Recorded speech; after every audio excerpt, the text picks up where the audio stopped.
Hello, I'm Grin, and welcome to SciFi MineCart. For an extremely long time, the most exciting kind of film you could see in the cinema was an old western. It was a period in which every child wanted to be a cowboy. And who could really blame them?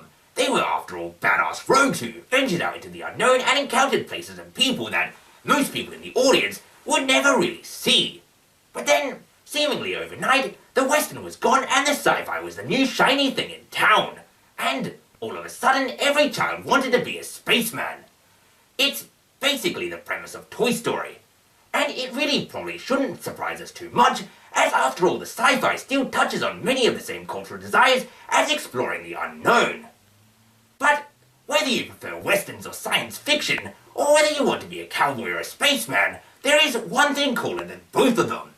That is, of course, a space cowboy. And so, take me out to the black and tell them I'm not coming back. But most importantly, cue title card.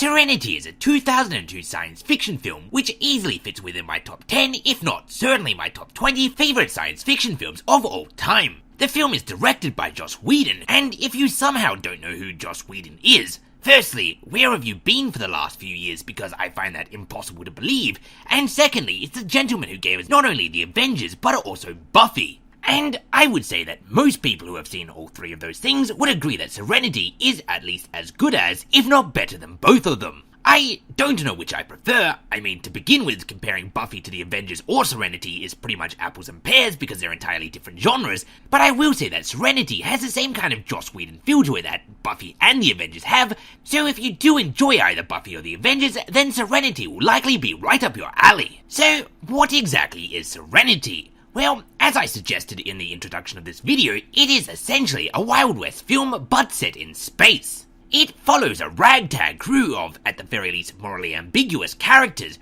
who are just trying to get by. I say morally ambiguous because they're definitely not good people, or at least to begin with. The film, after all, starts with them robbing some folks, and as much as anything, the film is sort of the story of them finding a calling. Think Guardians of the Galaxy, but more brainwashed psychic girls and less raccoons. However, they're also not bad guys. After all, the government whose laws they're operating outside of are demonstrably worse, and so therefore crossing evil is not exactly a bad thing to do.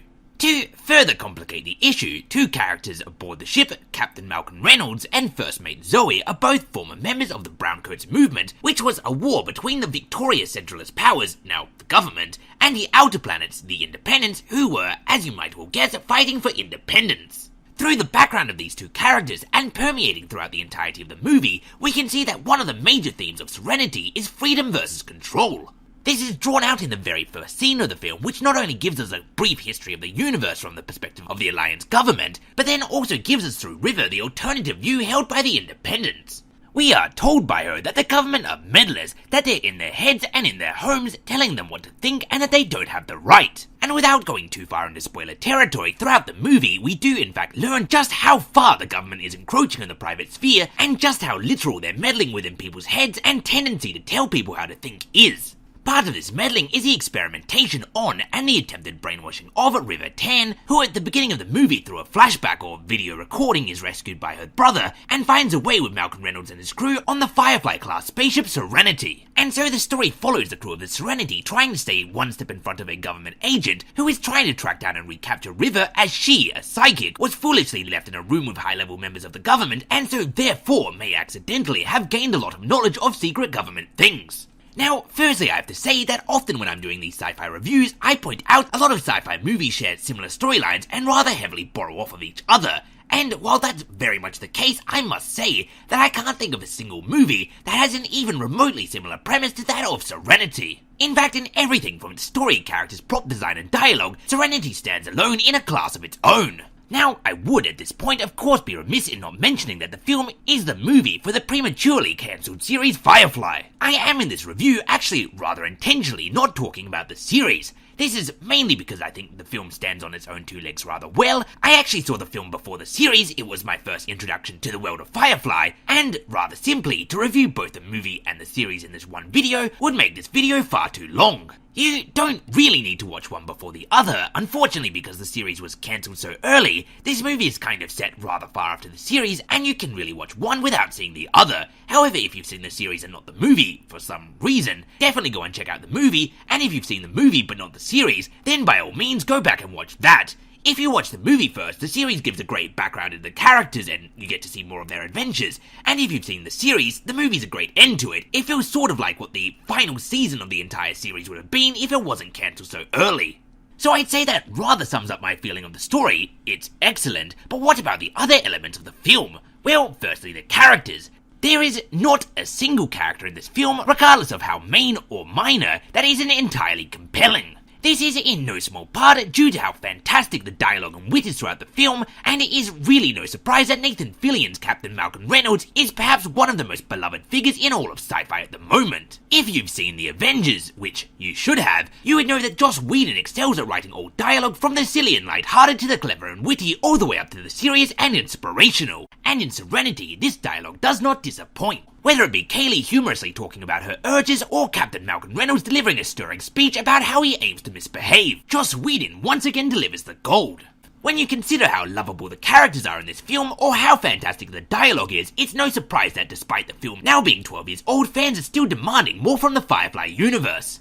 Moving straight along to the props, costumes and sets of Serenity, it is once again entirely flawless. From the wild west of the look of the brown coats and the outer planets to the futuristic Total Recall look of the centralist planets, there is absolutely nothing design-wise in this film that I could fault. The worn look of the crew of the Serenity perfectly highlight the lack of organization in their movement and make it entirely believable that they've been trying to get on in space with very little money or support. And to perfectly contrast this, the government ships and crew are very well dressed and clean looking, and their ship looks darn near sterile. You can really tell that much like the Empire vs. the Rebels in Star Wars, the filmmakers in Serenity took a lot of care to really contrast the organization and wealth of the government forces against that of the barely organized and rather poor forces of the independents. Moving on to the effects of the film, they are extremely good. I'm not going to say they're flawless because at the start of the movie I thought the chase scene could have certainly looked a little better. The movements of the Reaver ship just never seemed quite right to me. However, considering the film's minuscule budget, and also considering at the end of the film there is what is one of the best space battles in movie history, I'm going to definitely have to give it more than a pass and say that the effects are still rather extraordinary. And in the realm of more terrestrial fight scenes, we have not one, but 3 extremely awesome fight scenes. And so, Serenity. If you've followed this channel for a while, you would know just how many science fiction films I watch, and so, therefore, me claiming that this is one of my favourites pretty much sums up in just how high a regard I hold this film. There is a darn good reason that the film and the series has a cult following, and if you've not found out that reason yet for yourself, it's high time you do. Thanks for watching, and until next time, I have been and still am Grin.